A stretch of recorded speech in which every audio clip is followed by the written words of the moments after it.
the project leader of the Southside Partnership Women's Program, and this event is organized by Women's Voice, and later on Aurelia, the chairperson, will talk about it, and the Southside Partnership Women's Program. But we also want to thank the County Council to give us this room, which is it's a once-off opportunity, because I think we are the first group from outside the chamber, or outside of the local political government, that can actually use that room. So thanks to them. I hope they are also coming in. These are the ladies outside on the second stand. Yeah, so this conference, Ready, Steady, Vote, we want to highlight the importance of women being engaged in local government. So, and it starts with literally registering for voting, and then give your voice and see, what you can actually change in relation to decision making. This is actually grew out of a program. It's called Women and Leadership, that we organized countywide, and we wanted to bring women into a decision-making structure and see and also educate them what is out there. How can you actually engage, for example, in your local community, but also in your local government. So I hope we have a lovely event this morning, and we have lovely speakers here. I hand on over to Aurelia. She's the chairperson of the Women's Voice, and then Marilyn Nyquist, my colleague, will lead through the event today. Today, which I think is a really important event for us, is coming up to the elections in June, and I think it's really important that we're all aware of it, how important that is. But before I go there, as Daniela said, I'm Aurelia. I'm the chairperson of Women's Voice at DLR. We are a group of volunteers, and our aim is to achieve greater gender equality in Laoghaire, Rathdown and beyond. And I mean, some people think we are there, but unfortunately we are not. We are 2024 and we still are far from gender equality. We are underrepresented in many spaces, in the Dáil, on boards. It's getting there, there's loads of efforts, things are changing, but very, very slowly. Then we still have a gender pay gap. We have increasing levels of violence against women, which I think is quite worrying. And we still have big issues around childcare. So there's a lot of spaces where women need to be supported to achieve change, or be in there to achieve that change. So we as a group, we support women to speak up in decision-making spaces, to put themselves forward and have their voices heard.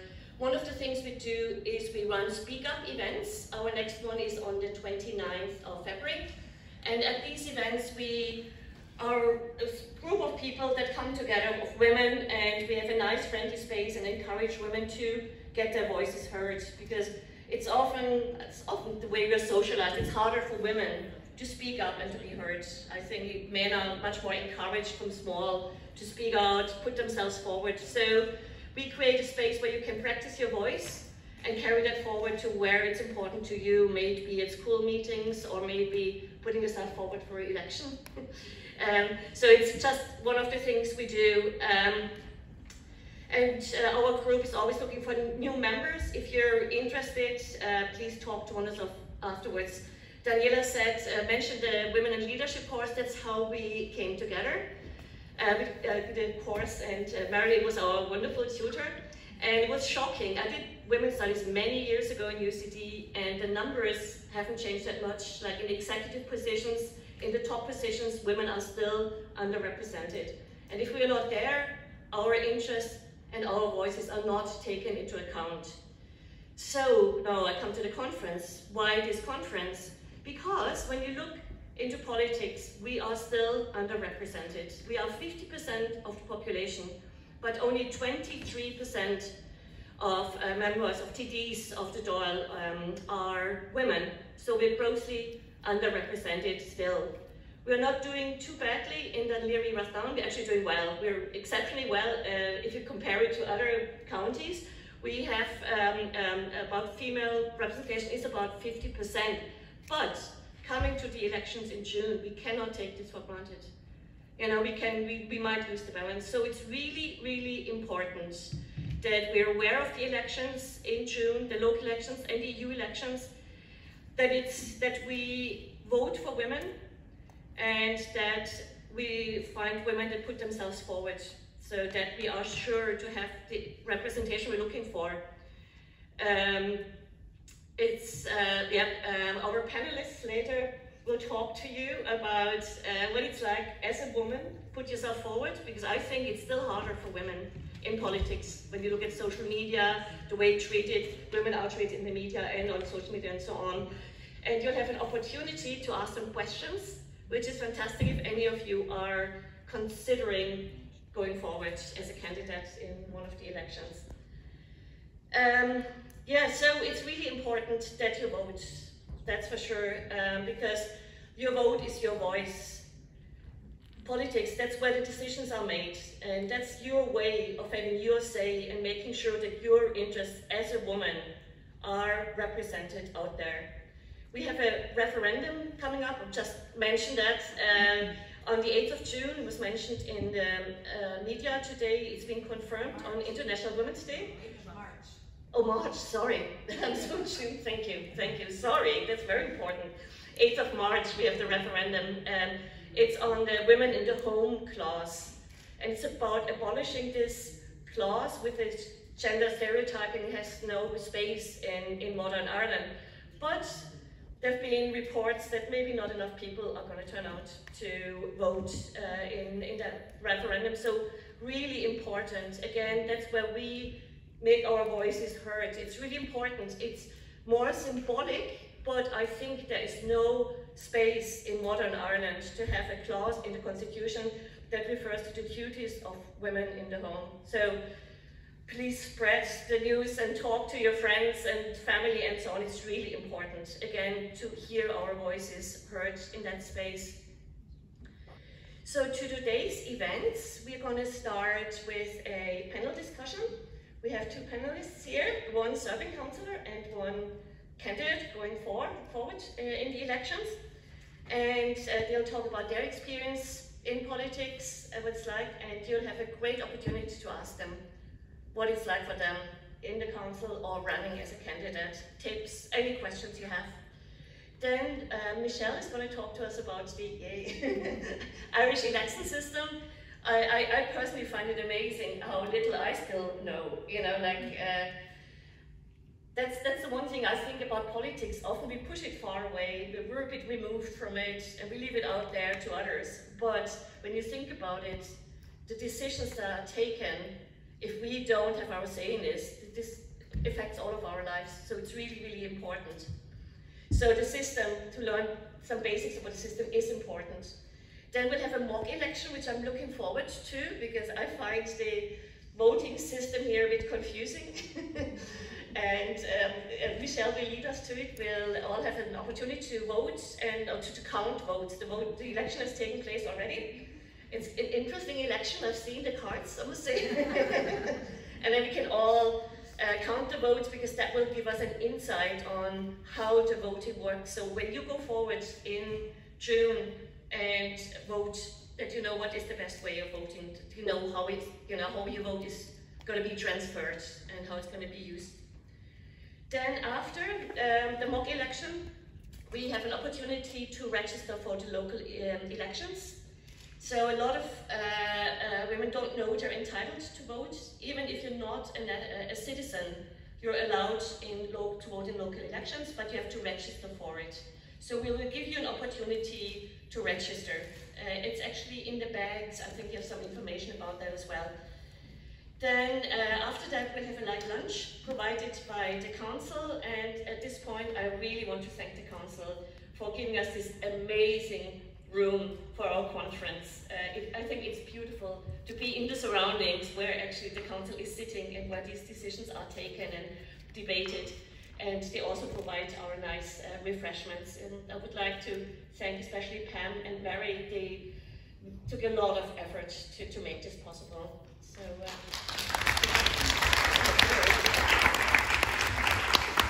I'm going to hand over now. Whoever thought I'd be standing here speaking in the council chamber? Yeah, I'm delighted to be here as well, and I'm really grateful for the women who are giving their time to us this morning amidst their busy schedules, because we can talk about this, but I think it's always even more interesting to hear from real life what it's like at different points in the political landscape. So just to set the stage for us, I will, as Aurelia has already said, I will be asking one of our speakers, who I'll introduce in a moment, to give her perspective, and then we'll have 10 minutes time for Q&A. So while they're speaking, if you have things that you want to ask them about from what they're speaking on, that'll be your chance. And you too can have your voice heard in the council chamber that way. But I just want to preface that with saying, our focus today is not about any political party in specific. Even though they're part of a certain political party in their involvement, that's not our focus today. So we're going to steer away from questions that are directed to a particular party's platform and just respond or interact with them on their own personal experiences, okay? So our first woman today that we get to hear from is Orli Degani. She is our chance to hear from the voice of a woman, what is it like to run for the first time in a political election as a woman, but also as a migrant woman. As Aurelia said, it's very unusual. I lived here probably 15 or 16 years before I realized I could be voting in a local election. Who knew? It's such an unusual privilege that I had no idea. And so I think it's very interesting to be able to hear from a woman who is in that position as a migrant, to be able to even run for a local election, not just vote, but also run. So I'm going to ask Orli to come up. Okay. Hi everyone. So last May, I was in an event, well, just like this one, but in the Royal Marine, and that's why I met Marilyn. And it was about getting more women into politics, right? And I remember Councillor Maher Halpin, who was the keynote speaker then, and she talked about the fact that the hardest thing when you're running for election is getting inner party support. It's not the actual running, it's the people in your own party. So being the clever, pre-prepared person that I am, I thought I'd get ahead of that. And I went to the people in my party that I knew, and well, I still know them, so that I know and trust. And they've known me for years now, they know me very well, so I asked for their support and advice. And well, mostly they said that my accent and my heritage and the way I look are, how do I say it politely, not ideal. However, they're really, really happy to support me if I change those. So I think everyone who gets to meet me gets to know we have done two things very, very quickly. The first is that I have a severe addiction to chocolate and Candy Crush. And the second is that I have an even greater aversion to being told what I can and cannot do. So, nice to meet you all. My name is Orli Degani. I'm originally from Israel, a place I left over 14 years ago, together with my family. We lived in Gibraltar, then London, then Berlin, then Malta, then Galway. Then we moved here to Dundee a bit over 4 years ago. I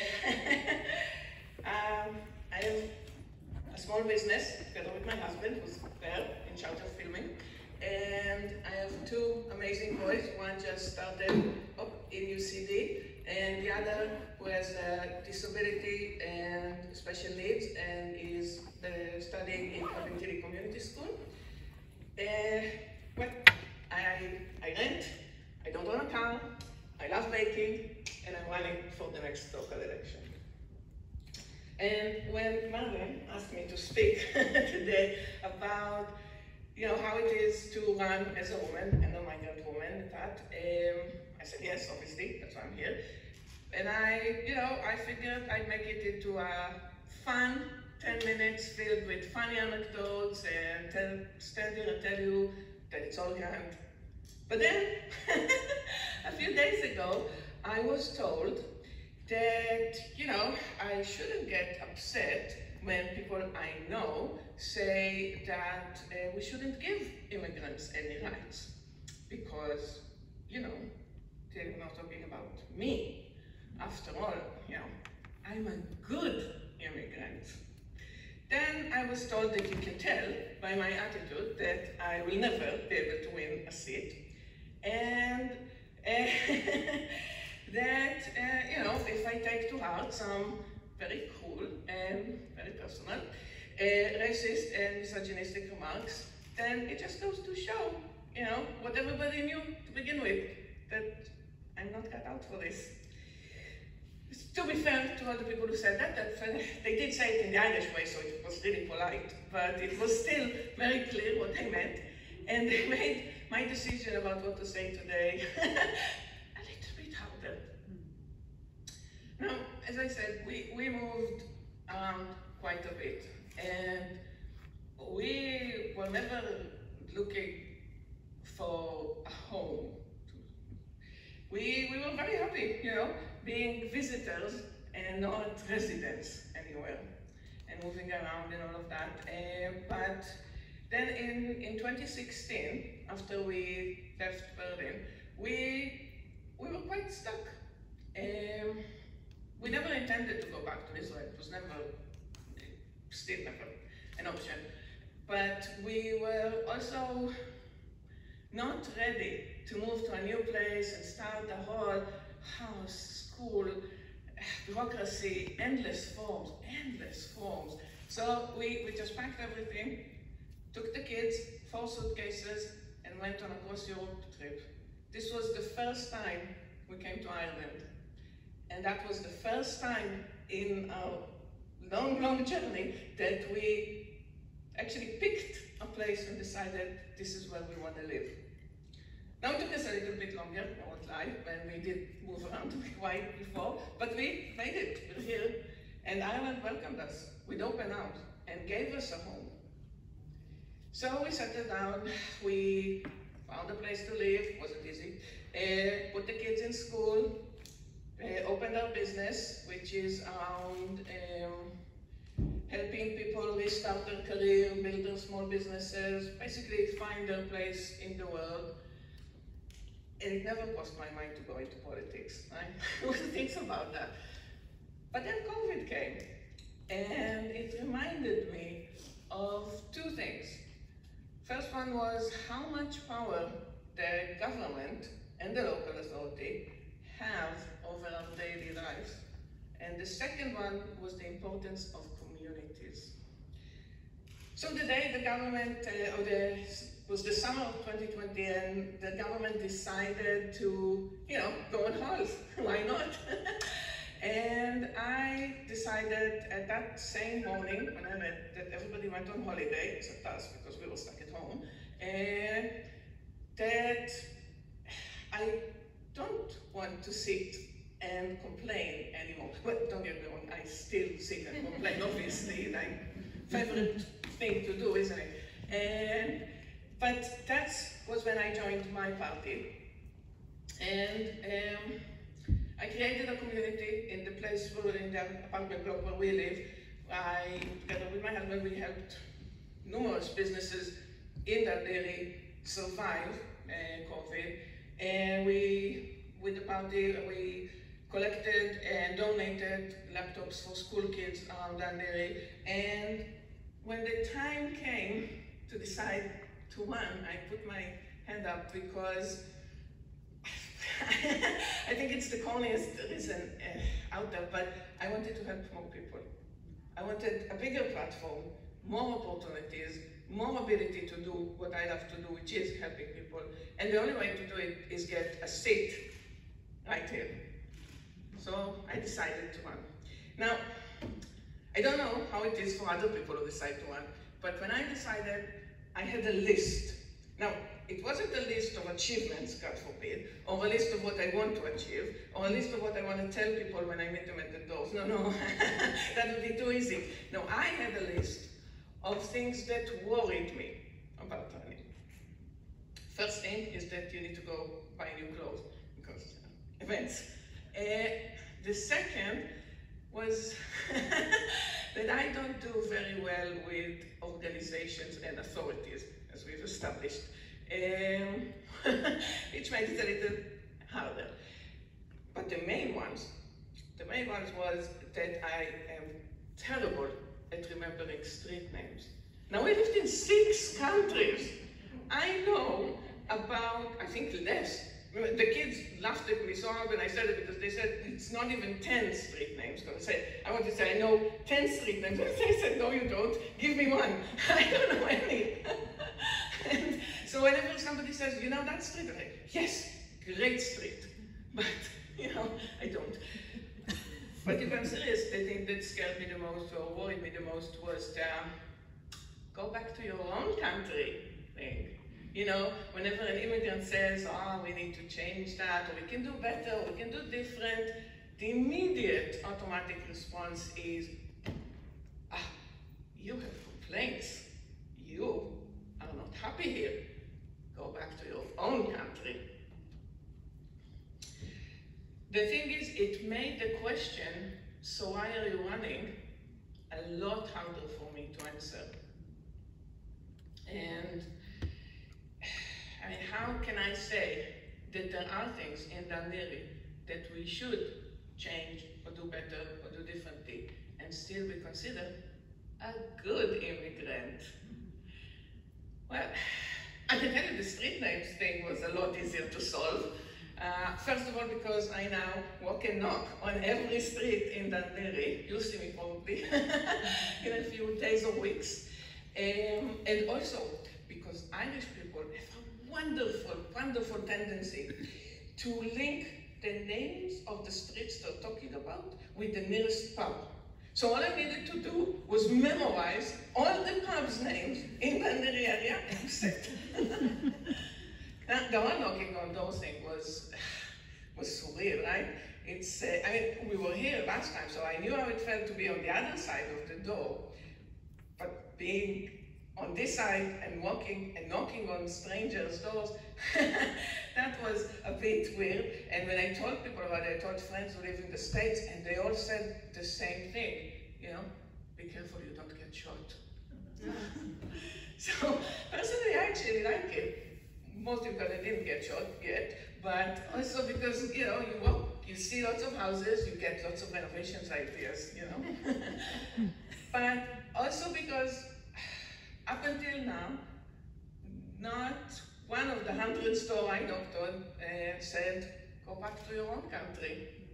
Now, it might be because at this stage of the conversation, they still don't know where I'm from. And to Irish people, for some reason that I cannot explain, my accent sounds French. And who's gonna send you back to France, you know? But it also might be that all the worries I had in my head about, you know, people saying, you haven't lived here long enough to earn the right to an opinion, you're not really welcome, you don't belong here. Well, they might have just been in my head. But still, lots of doors, lots of time. We'll see. Maybe somebody will send me back to France. You never know. Seriously, though, I think when you're a woman and an immigrant woman running for elections, you need 3 things.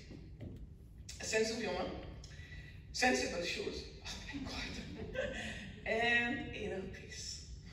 Because even though there are a lot more immigrants in Ireland these days, in every room I go into, especially the, how do you call it, the decision-making ones, I'm usually the only one. I mean, we don't have a woman, an immigrant woman. We have women councillors in Laoghaire, right? But we don't have an immigrant woman councillor in Laoghaire. So few all over Ireland, so few even trying to run. And people, even when they have the best intentions at heart, they don't know how to react, how to support, how to help us. I mean, I'll give an example, right? So, well, as I said, I'm from Israel, and as everybody knows, there's a war going on in Israel. And when the war started, I was terrified. I was terrified to go out and knock on strangers' doors, and I was worried about a violent reaction. So for a few good weeks, I didn't. I actually didn't leave the house at all. But I went to the people in my party and I told them that and tried to explain. And they all unanimously told me that they don't see a problem. I actually am the problem. It's all me. And yeah, and when the next person, when I knock on the door and the next person asked me, so where are you from? I should just say, Dundee. What's the problem? I said, sure. Yeah, because when I knock on the door and say, hello, my name is Orli, and I'm running in the next local election, the answer they're expecting is, oh yeah, right next to the dart station behind the Milano restaurant, that's where I'm from. But I have to give it to the people of Dundee though. They always ask it as the last question, and they have very creative ways of doing it. They already, my personal favorite is, excuse me, I don't know if I'm allowed to say that, but you don't sound Irish. Followed by total silence. To which I always reply, me? Really? I don't sound Irish. Nah, everybody, and it's, everybody wants to know where you're really from. But in the last 6 months, I've been doing this, and I've knocked on hundreds and hundreds of doors. I only had one person who reacted badly, and only a handful of really, really mean social media remarks. But I did have quite a bit of people who I know and respected in the political world who reacted quite badly when they learned where I'm from originally. And that made me, for a bit there, question my decision to run. Yeah, I'm finishing it. This is my last part.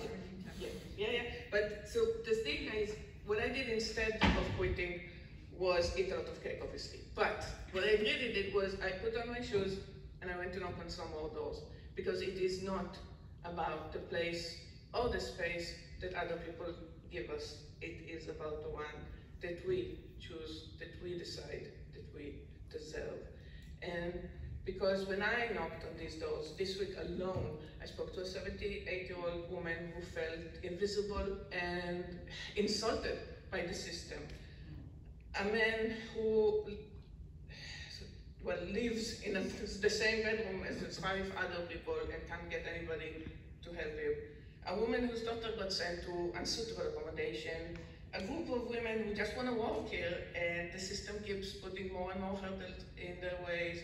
A man who can't get the factory behind his house to comply with the law, and a lot of people who just felt invisible. And they all looked at me when we talked and they said, thank you for listening to us. So I just want to do the same and say thank you very much to all of you for listening to my story.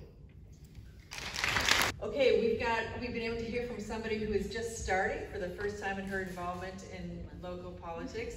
And we're going to go to the other end of that spectrum and hear from Melisa Halpin, who's been involved with politics for 30 years. I told her she started when she was 5, is that right? So she was involved before. She's been a local councillor here in Dunleary since 2011, so that already is a long time.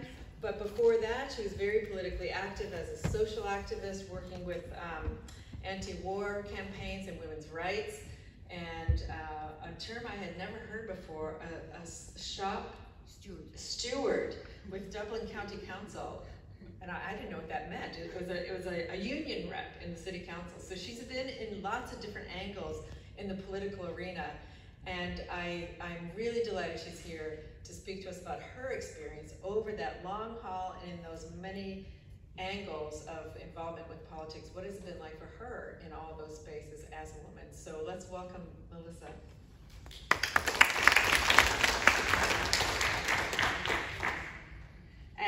Thanks very much, and thanks to Maher and the Women's Voice for asking me to come along this evening, and mainly for meaning that I can stand up here, because I normally sit down over there, and my chances of ever being up at this end are fairly slim coming from my side of politics. But Rathdown County Council is the only county council in the country who, in the last election, elected a 50-50 men and women, and which was quite a leap forward. Now, I would say that that does not, in and of itself, make a diverse council, because there are no migrants. Hopefully Orli will break that mould. There are no people of colour, there are no travellers.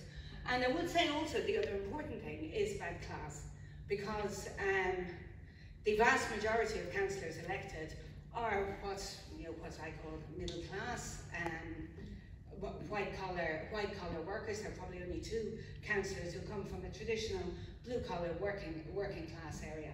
And those things, to really have a diverse council, I think we have to change all of those.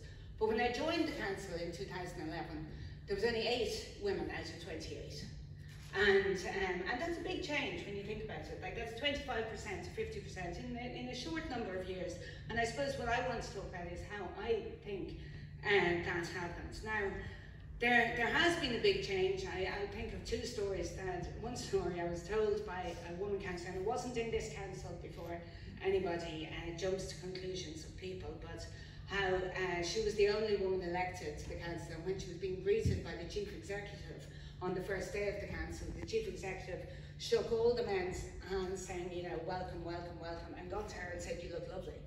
and told her, now I don't think that would happen now in this, I hope it wouldn't happen, but I do think in my years here I have had to deal, and I'm talking about obviously there's social media and there's people out there who have all sorts of rotten ideas, and that's one thing, but I have had to deal with sexism in the chamber and in the area. And one of my, there was a councillor who once held the door open for me and said, ladies first, and I always react to that as, you know, well, I'm not a lady, and because I'm not a lady, what the hell is a lady, you know, I'm a woman. And he looked at me as if I had 2 heads, and also as if I'd somehow, you know, kind of refused a compliment. And he spent the rest of his time as a councillor here, every time he saw me going, you're not a lady. And he thought this was, but I'm telling you, that's a very old-fashioned, very backward, I think. And those are the things that, I've also been called hysterical. I've been told to relax. And I don't think those words are used for anybody else in the chamber. And it's, you know, I now have the confidence to take that on. But there was a time when I didn't. And I think that's really what I want to talk about. And, you know, one of the big things that comes in the way of people getting involved in women getting involved in politics is confidence, but people, I would say as well, because I think for working class people, for people from minorities, it is also a challenge of confidence. They come together. But the things that I think have changed between 2011 and 2019, the 28% and the 50%, were the social movements that happened in the time. And over that period, if you think about it, we had the referendum to repeal the 8th Amendment, we had the marriage equality referendum, and we also had a major social movement against the water charges. I was involved in all those campaigns, but you really saw in all of those campaigns, through a great way, in the water charges as well, which people mightn't necessarily see as being very clearly a women's movement, but I must say, in the estates, I mean, we were in the water charges campaign, and in the different estates there were lots of local groups, kind of ad hoc groups, who would get out leaflets about marches, who would get together, who would organise things, and it was amazing to see how many women were involved in that. And that moved on to the marriage equality referendum, where again we saw that, and then repeal, obviously, in a very enormous way. I was one of the founding members of the Repeal the 8th campaign, which then became Together for Yes in Dún Laoghaire, one of the founding members here in Dún Laoghaire and nationally. But it was amazing to see. It was such an enormous movement towards the end. We would have open air meetings of activists of what are we going to do next, what are we going to do, and I would just look at the whole crowd, and the amount of women who were finding their voice for the first time, who were getting involved for the first time, who were part of activating lots of other people for the first time. And I think that those social movements have played a huge role in gaining confidence to be part of politics. And the reason I say that is not just what I saw in those years, but my own experience over the years. As Marilyn said, I've been an activist in politics for a very long time, but I can tell you, when I first stood up to speak, I mean, my whole body would shake, my voice would shake, and years later, somebody told me that was actually just about breathing. I thought it was, you know, a physical, I thought there might be something wrong with me, you know, but my whole body would shake if I was getting up to speak in front of people. But how did that confidence grow? And I think it was about, I would say, first of all, as a shop steward or as a union rep in Dublin City Council. At the time when the crash came, the economic crash, and there were major attacks on public sector workers on pay and conditions, and the union movement really did at first take a big leap forward, and we were organising, the union meetings were all of a sudden way more interactive. People were coming to union meetings and they were beginning to fight back collectively. We had a one-day strike of public sector workers in 2010, I think it was. And it was in that movement where I felt part of collective action that all of a sudden, speaking wasn't about me anymore. It was all of a sudden about the movement and what we were going to do. And that helped me get over my first initial. I remember the first time I spoke at a union conference before this, I had put down a rather ill-advised motion I now know in retrospect, which was a motion of no confidence in the General Secretary. And here I was about like a week a member of the union, and I was putting down the motion. I didn't realise, well, I was very, very green in politics at the time, but I stood up to do it, and I remember, because people would get up to be next in line to speak, and I remember looking down and seeing about 20 men all standing up to speak against me, because they were all the top brass of the union. And I first thought, what the hell have I done here, you know? And it was absolutely terrifying, but it was all about me, right? And I didn't, because really that was my own idea. It wasn't a great idea, it was my own idea. But when you're part of something where everybody wants the same thing, and when we started to agitate around not having a pay cut, everybody wants the same thing. Everybody wants the trade union leaders to fight for us, to get out there, to get on the streets. We needed to move forward.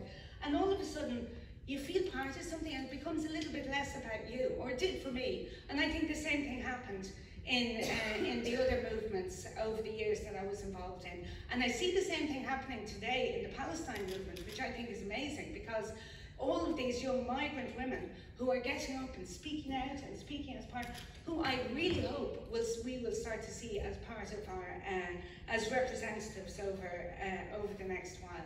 So what would I say about being a woman in politics? I suppose it's not, first of all, it's not primarily how I see myself. I see myself as a person in politics, as a socialist in politics, but I do see the challenges that there are for women in politics in particular, as there are for other minorities. But I do believe in, if you can't see it, you can't be it. And we have an obligation to the girls and women around us who are looking to find their voices and looking to move forward. And I think getting involved and being part of politics to show younger women and girls that it does exist. Women in politics does exist, because 50 years ago, there's no way anybody thought women in politics even existed. And it's still, you know, 50-50 in Dún Laoghaire is very good, but 22% in the Dáil is pretty bloody bad. And in the government, as in the ministers, there's only 4 women. And if you look at the ministries, I think this is also interesting. Social welfare, culture, education is 3 of them. And they're so-called the soft ministries. Now, I don't think they are soft ministries, I think they're very important, but the women are in those. And there is a woman who's justice, which is one of the top 5, and that is a major step forward to see a woman at the level of justice. But if you look at the quota system of, we have to have 40% candidates have to be women, and you know, I think it's probably in left-wing parties it's more easy, like in Orli's party are in people before profit at the moment. We haven't finished our candidate selection. I think we're at the moment at 42 or 43%. But what I've heard anecdotally, and certainly the figures would bear it out, is that in many of the bigger parties, in many of the more establishment parties, while they will get to 40% in their candidate selection, they won't get to 40% elected. Why? Because women very often get the constituencies that they're not going to get elected in. You know, and there's a very sneaky way. So quotas in and of themselves are not going to bring women into politics or minorities. So the other, the last thing I suppose I wanted to say is that, you know, people talk about the 5 C's. Or, I mean, there's a big report about the 5 C's being the 5 barriers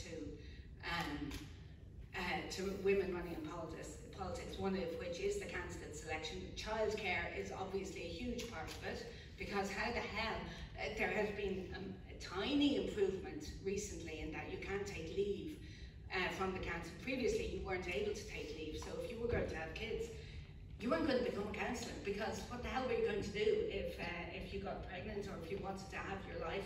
So the other cost is obviously obvious in this, the culture, the sexist culture that exists, and confidence. And I would add a 6th C, which is that of class.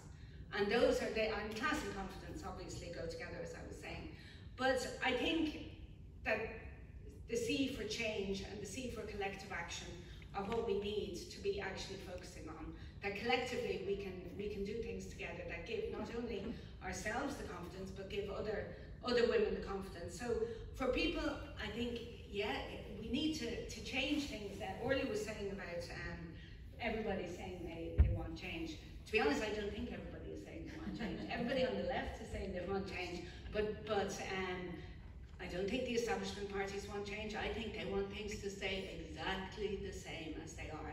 So if you do want change, it's about voting for people. It's about voting for people. It's about standing for election yourself, and it's about getting involved in what makes real change, which I think is collective action. Because we didn't get repeal because lots of women got elected. We got repeal because loads of women started to fight. We didn't beat the water charges because we got some people against the water charges elected. That actually came after us beating the water charges. We got rid of the water charges because people started to fight. And I think that we have to put things together. It's not only running for politics, it's not only voting in elections, so both of those things are important. It's also about getting together with your community, getting together in your workplace, and trying to fight for actual change. That means changing the balance of not only women in politics, but of the people who don't give a damn about change, and people like, I assume, everybody here who wants to see a change in politics in different ways, but I think we all want to see change. And I want to turn the page now to a different perspective on the conference, and we're going to get to hear from Michelle Maher. And we're also delighted that she's here and made the effort and traveled here to be with us today. Michelle Maher is part of the SHE organization, which stands for See Her Elected, which gives you an idea of what they're about. And they operate primarily out in the western part of the country, where the representation of women is really very, very low. And there's so much that they're doing now to support women going forward in election, to educate women. She's a program manager, is that the right title, of the See Her Elected organization.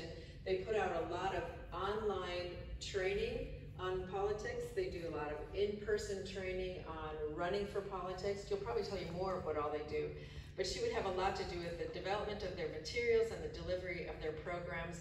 And I actually follow them on social media, and I'm amazed at all that they have going on constantly. I'd say Michelle put a lot of distance on these past few years, traversing around the country, encouraging women, and not just to be in elections, but also to be involved in supporting the campaigns of women in election, the women supporting women aspect of that, which I think is also fantastic. So Michelle, if you would come forward, we're going to hear from her about the election system, and she's going to run us through how that works, and I'm looking forward to learning from it. So thank you, Michelle, for being here.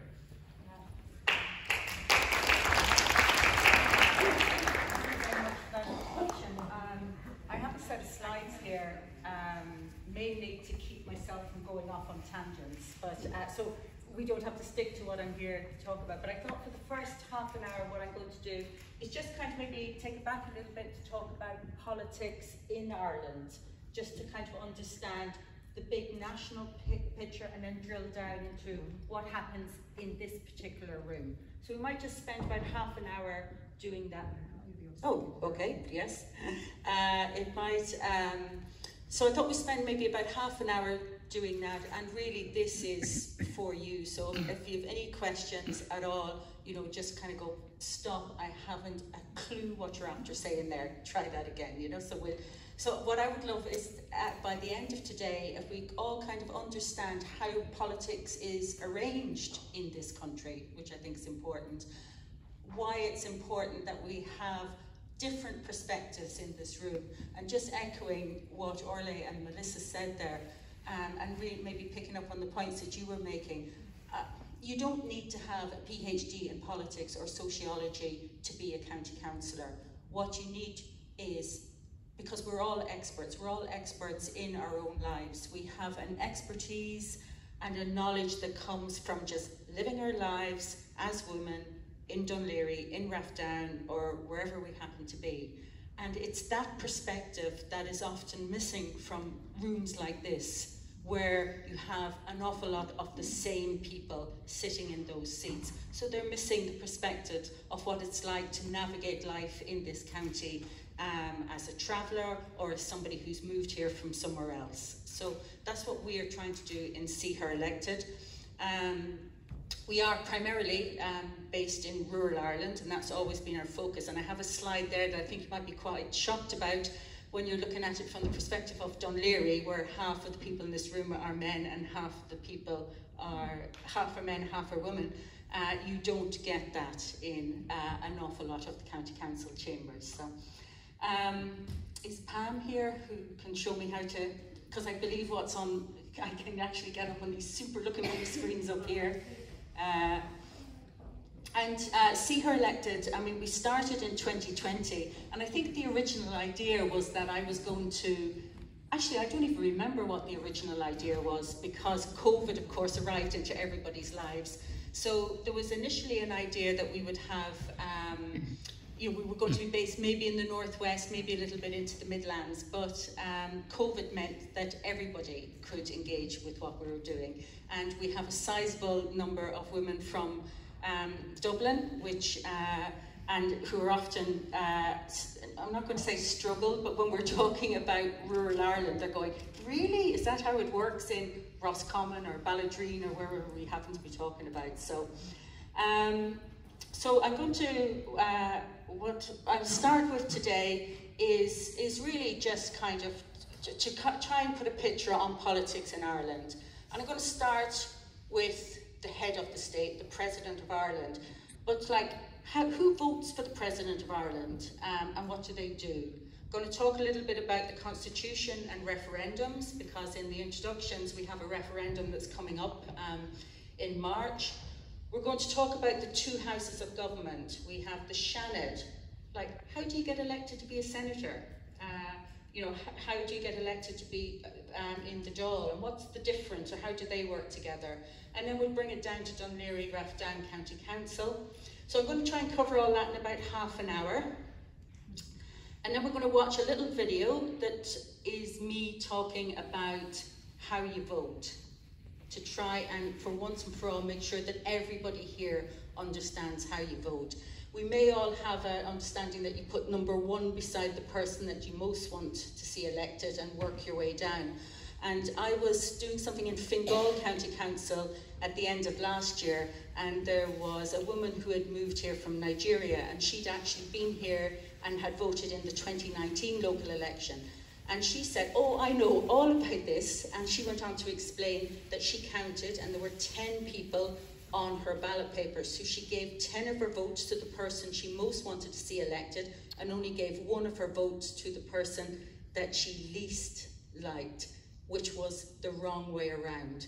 So I don't want anyone else to make, and she was really shocked, but I told her it's okay, she could fix it this time around. So I just want everybody to, but it made perfect sense to me. I thought, if nobody has ever explained to you how you vote, that was so logical. You know, it's like the Eurovision Song Contest. You know, you give your 10 votes to your favourite, but that's not how it works. So we're going to watch a little video, and then what we're going to do is we're going to have an election, because we're going to elect 2 extra county councillors into this chamber.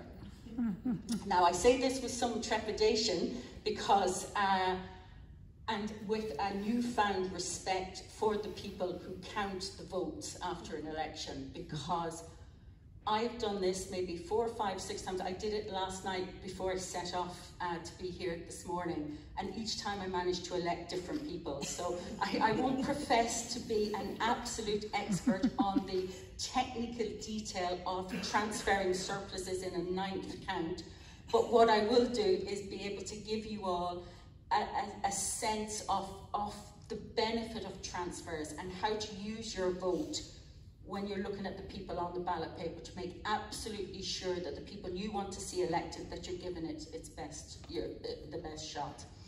So I'm going to start with the Constitution. Okay, it's a little blue book. I did have one. It's about half the size of that. It defines the rights of Irish citizens and the functions of the state. It's actually quite readable, you know, when it comes to these, you know, books, but it's or these state documents. It actually sets it out, you know, in quite an easy way to understand. Who can vote to change the Constitution? At the moment, only Irish citizens. F, the Constitution. So this is this little book, which is, you know, defines our rights as citizens in Ireland, and also defines, you know, how the state functions. If we want to make any kind of a change to that book, to the Constitution, we need to have what's called a referendum. So we're here talking about elections, and a referendum is very like an election.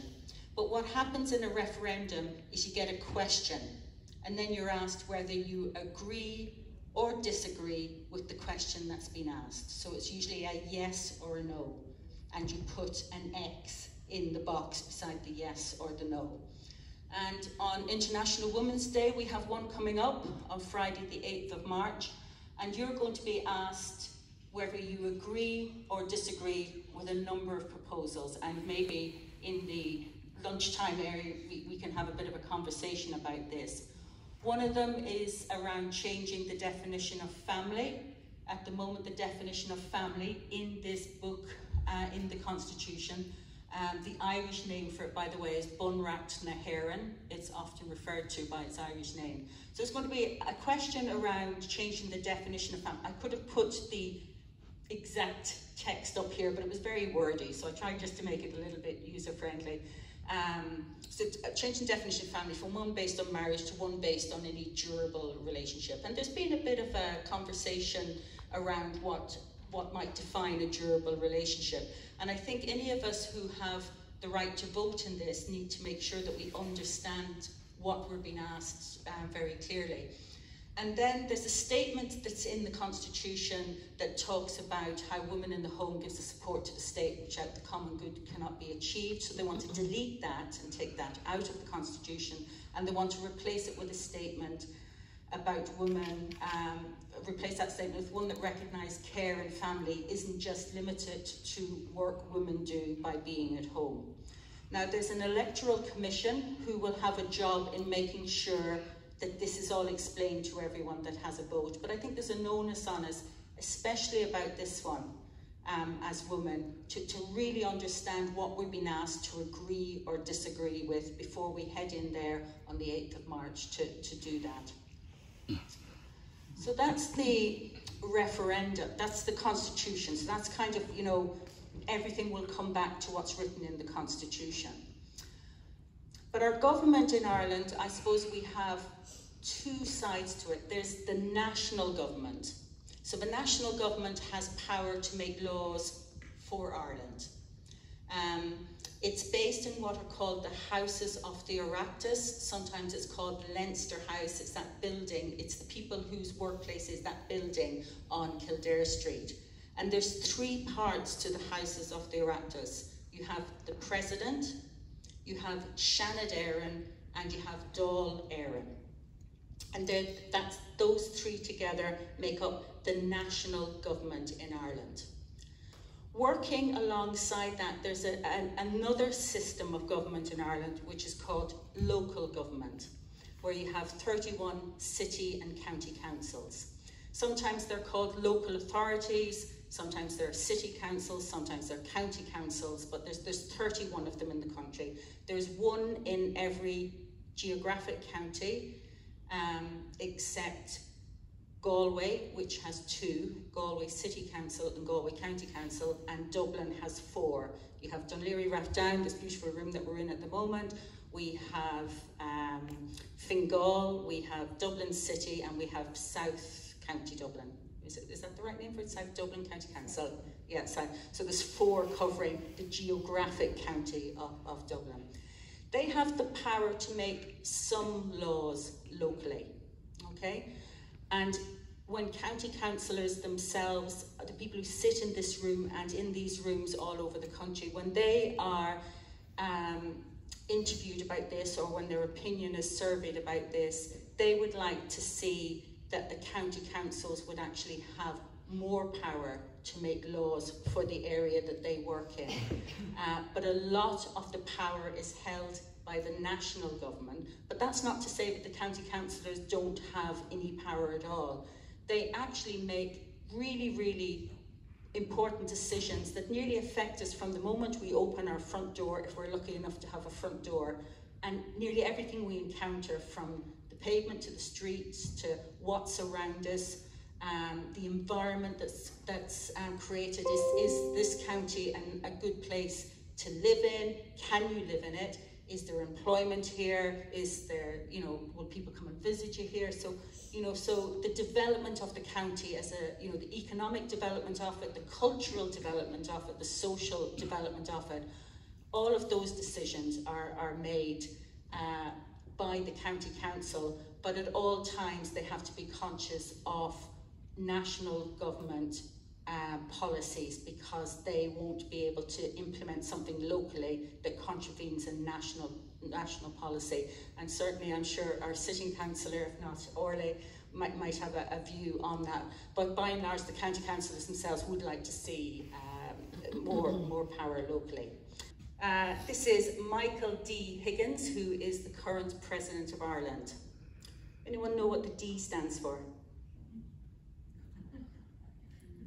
You will thank me in a pub quiz when you're sitting there and somebody says, what does the D in Michael D. Higgins stands for? It's Daniel. So we Michael, we Daniel. I'm from Donegal, so we tend to go with Daniel. If you haven't heard of Daniel O'Donnell, I feel sorry for you.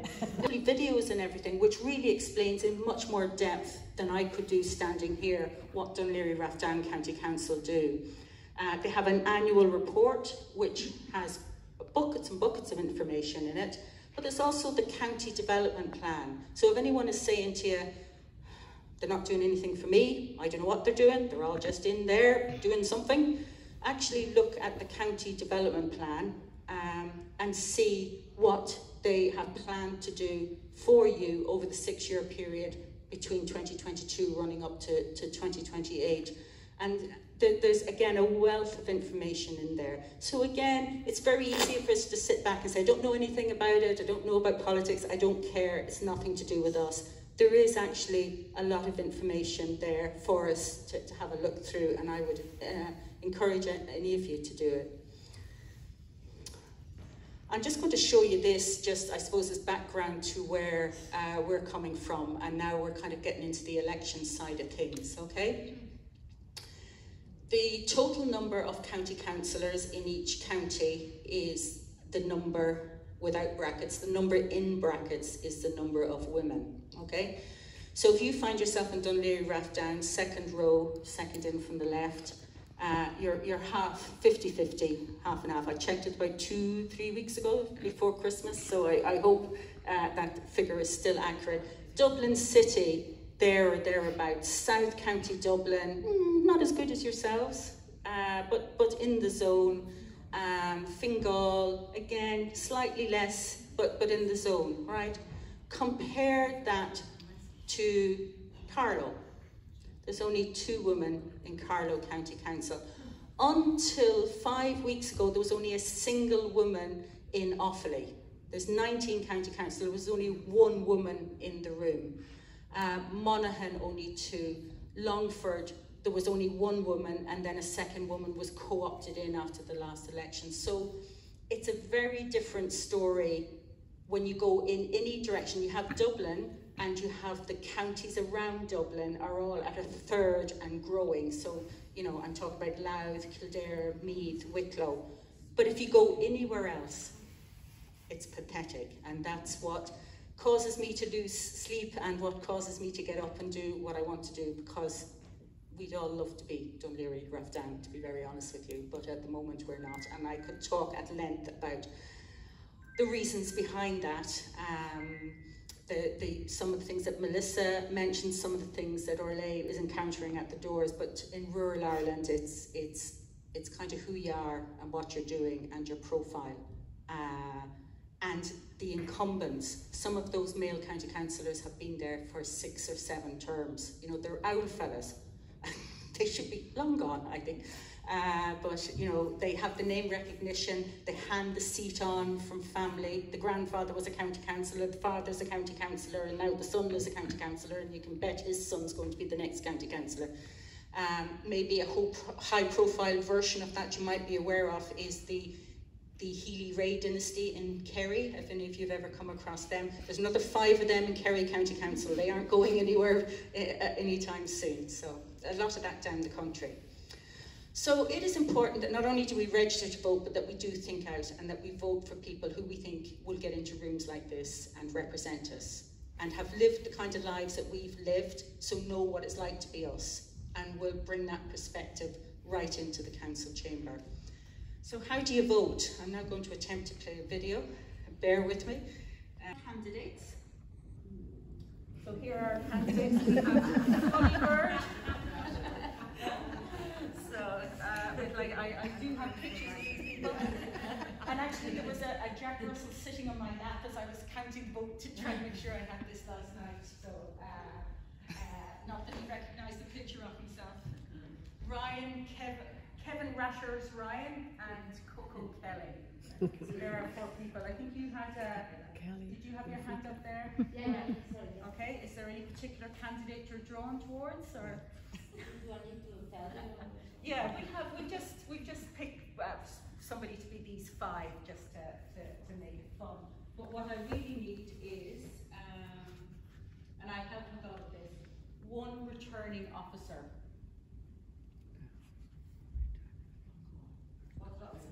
The returning officer has to keep a track on the votes. It's the person who's going to run this election, okay? So, have you a calculator on your phone? Yeah. Okay. So this is the person who's going to make all of the announcements. Best of luck to you. Would anyone like to help her? I asked, please, yeah. Yeah, I don't know. Yeah. So just you can make sure that both of you have the same thing. And this is only just meant to be a bit of fun, so we'll do. Would anyone know what this sounds like to have you'd like to? Yeah. So what we're trying to do here is we're trying to keep track of the votes. So we have 4 returning officers. I have 1 more. There you go. Okay. So if we do this right, you 5 should elect the same 2 people. Okay. All right. Now somebody to calculate the quota. So that's somebody who just I can help with that. So. Will you? No. All right. Maybe you might do calculate the quota for me. Put you on the spot there. No. Yeah. Okay. So we have someone. And then I'm just going to ask people to come out. The ballot papers are already all filled in, okay? So these are the ballot papers. So this is what they kind of look like, all right? So they don't, I think, has everyone here voted before or seen a ballot paper? So you put number 1, number 2, number 3. This one has gone and put a number 4. So the first thing we're going to do is try and count these votes. last thing it was is someone to save me from having a heart attack. I have no idea how a county council returning officer does this, because I'm going to tell you 48 people voted in our election, and I really find it really tricky to do this, so, but we'll give it a bash. So would somebody mind joining me here in the middle, because what I want them to do is to count and make sure that we have the 48 ballot papers. Would you mind doing that? And so what we need to do, who's our quota person? Two of us, okay? Okay. So what you need to do is you need to count these ballot papers. So we need to first of all work out what the ballot poll is. So that it's the total poll. Just hold on a moment. It's the total poll minus any spoiled vote. So I just want to tell you what a spoiled vote is, so that you know what you're looking out for. Okay. A spoiled vote doesn't have a number 1 on it. Okay. So it might have an X, it might start at number 2, or it might have, I wouldn't vote for any of these in a month of Sundays, or some other writing on it. It has to have a number 1 on it for it to be a vote that goes into our valid poll. There's a very famous Dublin election where something like 1,000 people back in the late 80s, early 90s, drew a picture of Dustin the turkey and put a number 1 beside him. They unfortunately were all spoiled votes, okay? So what you're trying to do, I'm going to tell you there's 48 there, and I'm going to be really nice and tell you there's 3 spoiled votes in there. So you need to put, and then I'll just show you what the spoiled votes look like. So then our quota calculators then would have the valid poll. Okay. This is one spoiled vote. So there's the first spoiled vote where somebody put X's. So it's not an X, it has to be numbers, and it has to be a number 1. And then this is a spoiled vote where somebody, and you know, there's a school of thought, and I wouldn't have any, you know, you have a right to go in and spoil your vote if you want to, you know, there's no law that says you can't, okay? So that just says none of these animals. It's usually much ruder than that, okay? Okay, yeah.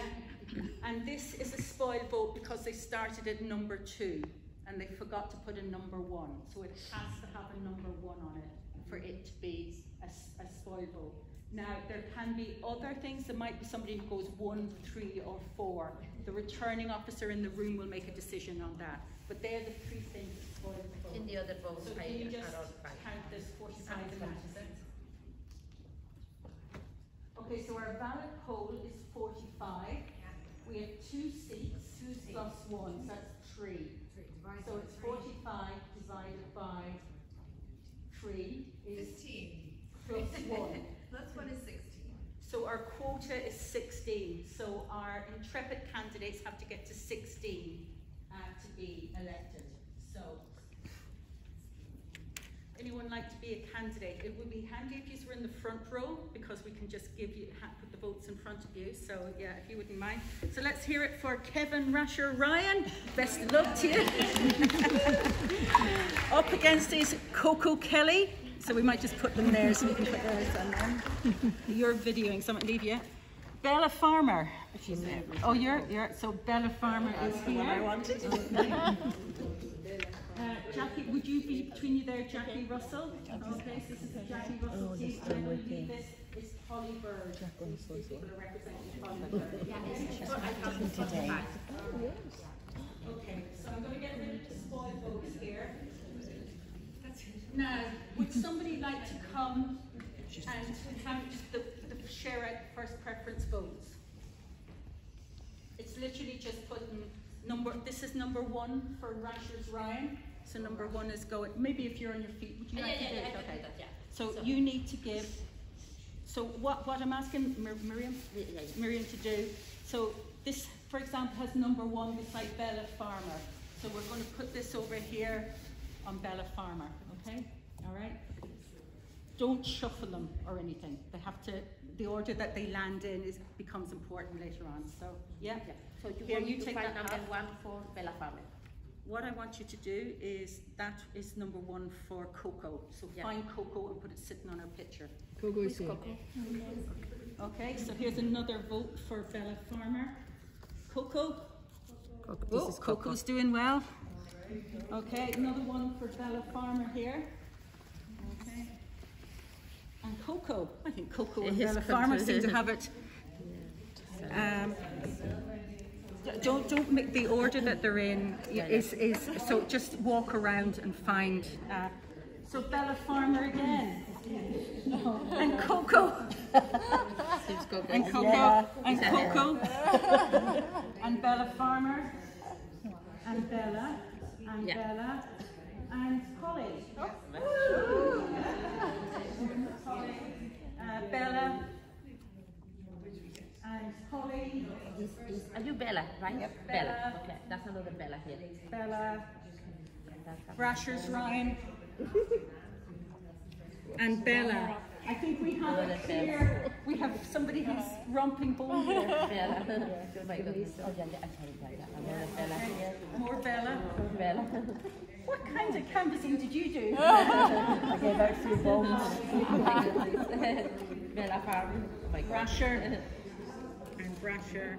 Jackie Russell. And Brasher. Who is Kevin Rasher Ryan? Over here. Brasher and Holly. Will you just make sure? Who is Polly? Polly? Holly's over here. Polly. Put the camera on. I think there's a number 1 beside all of yours. Yeah, I just finished now. Thank you, 7. That is you. You are. Yeah. Okay. Tinder out. Okay.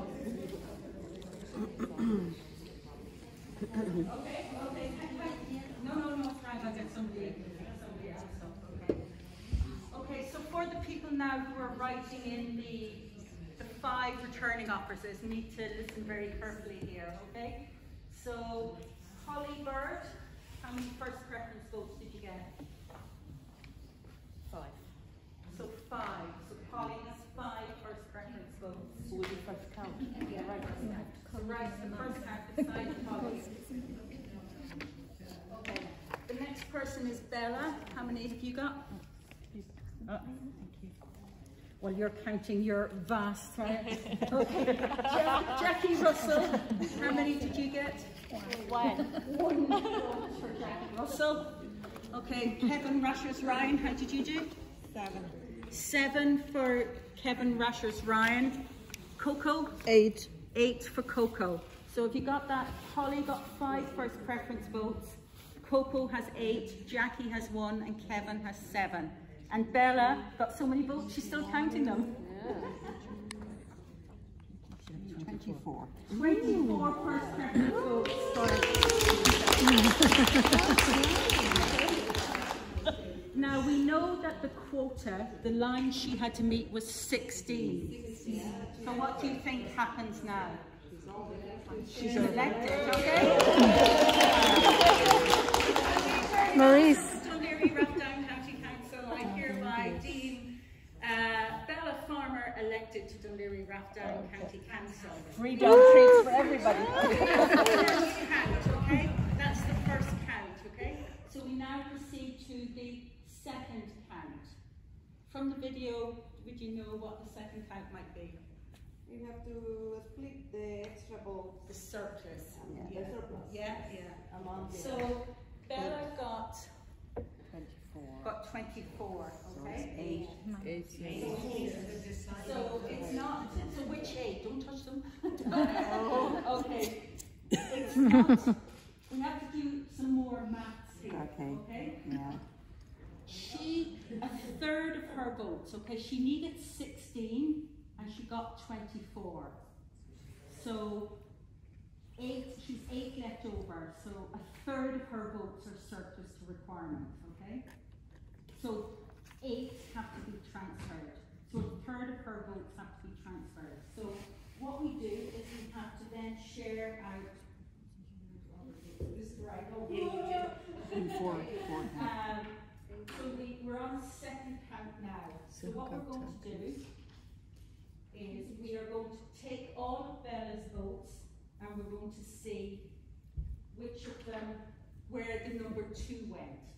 So just because if you voted number 1 for Bella Farmer, just because she's elected doesn't mean your vote is dead, because we're going to pick up all of her pieces of all her ballot papers, and we're going to see who the number 2 went to. Okay? But which ones? Because she got 24. Which of those 24 do you pick out to see? What we're doing is we're going to see where they went and then take a third of each of the answer, because a third of her ballot papers are surplus. So I might, just to help me in this, just take the pictures back if you don't mind. Sorry. And as I say, I have hold on to your phone there.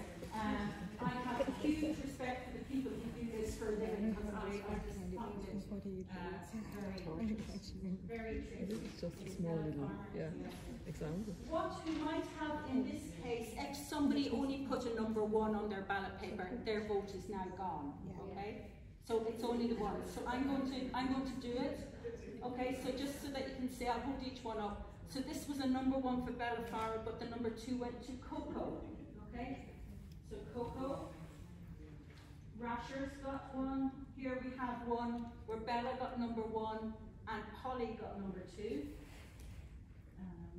Jackie Russell's got a number 2. And Rasher. Another number 2 for Jackie Russell. Number 2 for Rashers. Number 2 for Jackie Russell. Number 2 for Rashers. Number 2 for Coco. Number 2 for Jackie Russell. Number 2 for Jackie Russell. It's looking good for Jackie Russell. And this is what the county councillor was talking about. She picked up transfers time and time again, which all started to go her way in the end. Jackie Russell, Coco, Rashers, Holly, Rashers, Jackie Russell, Jackie Russell, Jackie Russell, Jackie Russell, Jackie Russell, Jackie Russell, and Holly. Okay? So,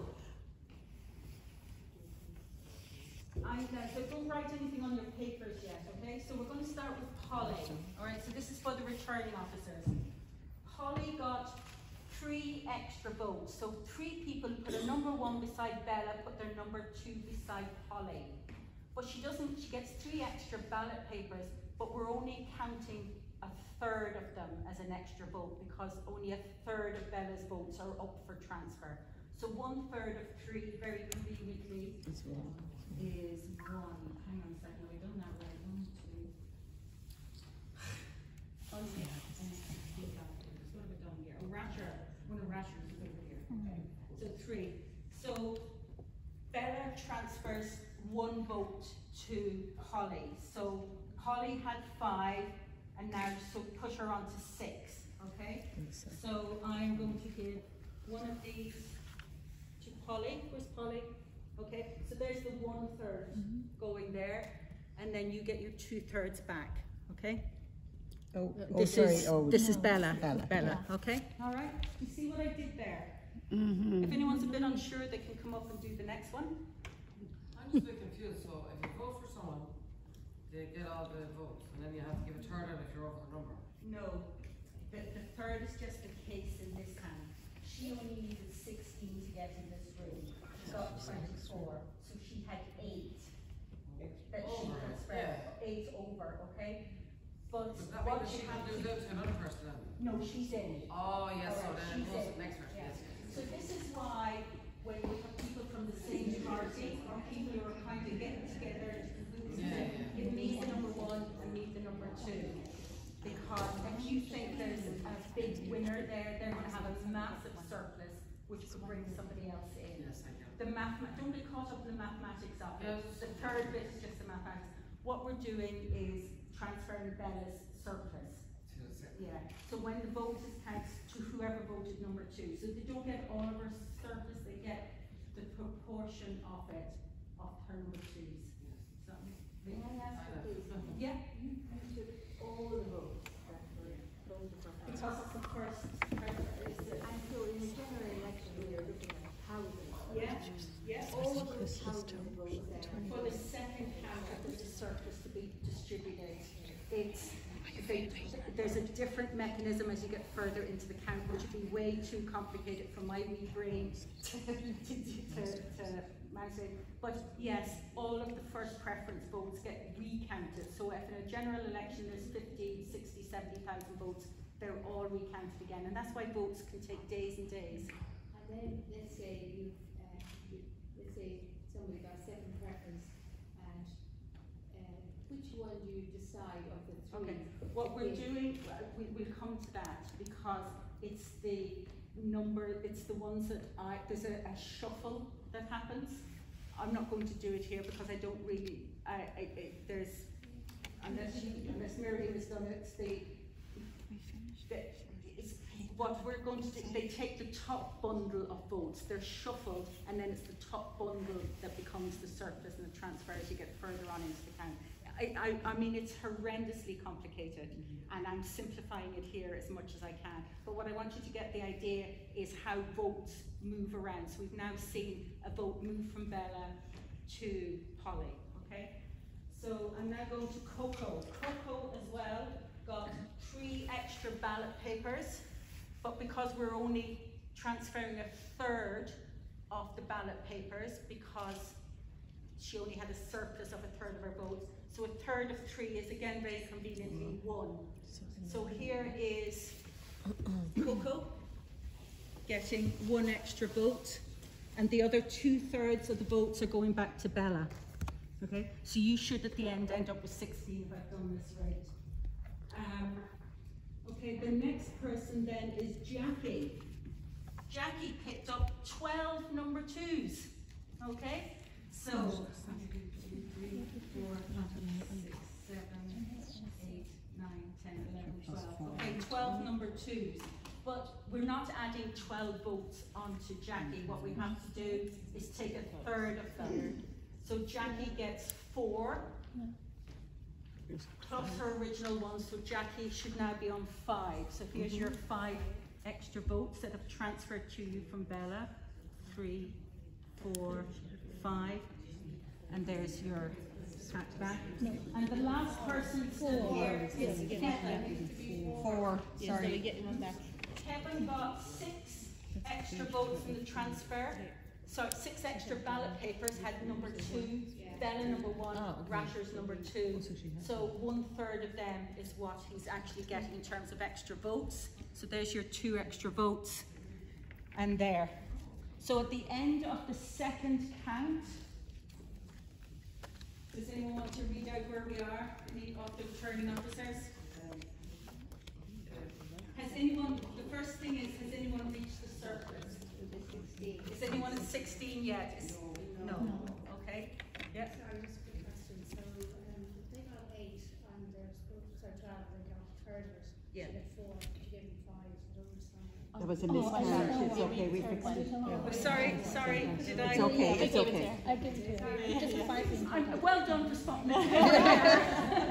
No, by mistake. Yeah, by mistake. You were an observer. Actually, yeah, you would do really good doing this. Okay. That's why you people standing over. That's why you people standing, and all the big parties will have somebody making sure that the likes of me isn't in there and making a complete ace of it. I just want to know, for the spoil votes, the people who do the, the spoil votes, the one that we say they were not valid. So would these votes be, so I just wanted to know, someone says, so there are 5 spoil votes, but I'm a candidate. Yeah. Have you sort of spoil, will I as a candidate? Yeah, you can, if the margin of the difference between someone getting a seat and not getting a seat is really small. Yeah. If it's down to 2 or 3 or 4%, that kind of level, and remember we're talking about thousands of votes, we're not talking about 4 days on. You could ask with your representative to see those to make absolutely sure. So you can challenge it as a candidate, you can challenge it the way along this. Is this done manually? This is done manually, yes. So, but much quicker than we're doing it here. So I apologise that I'm so slow at this. So where we should be now is we should have Polly on 6, Coco on 9, Jackie on 5, Kevin on 9. Is that what everyone agrees with? Yes. Okay, so what the returning officer now would say is nobody has reached the quota, so the 3rd count will be the elimination of the candidate with the smallest amounts of votes, which is Jackie. So Jackie's now, thank you Jackie. Even though Jackie got 4. Jackie, so we're now in a 3rd count.